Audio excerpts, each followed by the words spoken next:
Je me nomme Rosine Gagnon, je suis bachelière en biologie et je possède une maîtrise en nutrition. Concrètement, votre assiette devrait contenir 3 groupes d'aliments. Alors, la demi de l'assiette, si on est au déjeuner, devrait être composée de fruits entiers. Si on est au dîner ou souper, elle devrait contenir des légumes frais, donc que ce soit en salade, que ce soit des légumes sautés, grillés, cuits à la vapeur. L'autre moitié sera séparée en 2 portions égales. Alors, le premier quart sera composé de protéines. Donc, par protéines, j'inclus les viandes maigres, les volailles, les poissons qu'on aura cuisinés nous-mêmes, les légumineuses. Alors, on inclut les fèves, les haricots, les lentilles, les pois chiches, le tofu. On inclut également les œufs, le yogourt, le fromage maigre qui peut être de chèvre, de brebis. Donc, on peut varier nos sources de produits laitiers. Et également, on va incorporer les noix, les graines dans la section des protéines. L'autre quart sera composé de céréales à grains entiers. Donc, on va éviter tout ce qui est blanchi, tout ce qui est raffiné, tout ce qui est enrichi. On va vraiment opter pour des aliments, des produits céréaliers faits avec des céréales entières. Alors, le blé entier, le kamut, l'épeautre, le quinoa, le millet, le riz, le maïs. Alors, on va choisir des pâtes alimentaires faites à partir de ces céréales-là. On va choisir des pains qui seront faits à partir de ces céréales-là, des céréales à déjeuner aussi qui vont contenir ce type de produits céréaliers.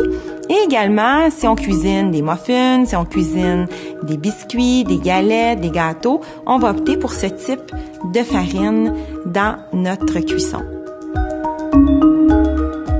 Quand on parle de concepts pour arriver à réduire la fatigue en lien avec l'alimentation, il y a des principes de base à respecter. Tout d'abord, ça sera hyper important de prendre les repas à des heures régulières, de ne jamais sauter de repas.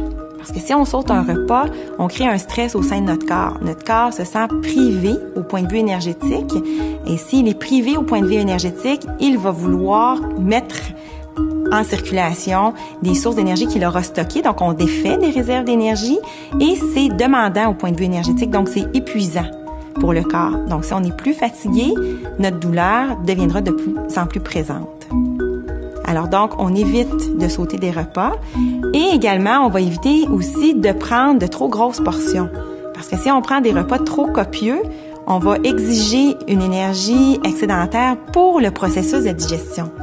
Donc, si on crée une lourdeur digestive, beaucoup d'énergie pour la digestion, pour le reste de nos activités, il va nous rester beaucoup moins d'énergie. Donc, on va se sentir fatigué après les repas. L'importance d'incorporer des collations au cours de la journée. Alors, on prend notre déjeuner, notre dîner, notre souper à des heures régulières, en plus petites portions. Et on va incorporer en avant-midi et en après-midi une petite collation qui va nous permettre de garder notre niveau d'énergie constant durant toute la journée. Afin d'assurer une digestion optimale, c'est important de prendre ces repas et ces collations dans une ambiance de détente. Alors, la digestion est amorcée dans la bouche. C'est important de bien mastiquer. En fait, on devrait mastiquer environ 10 fois avant d'avaler.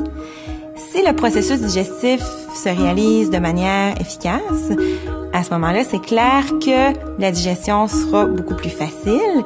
Le niveau d'énergie postprandial, donc après avoir mangé, après avoir digéré, sera beaucoup plus élevé.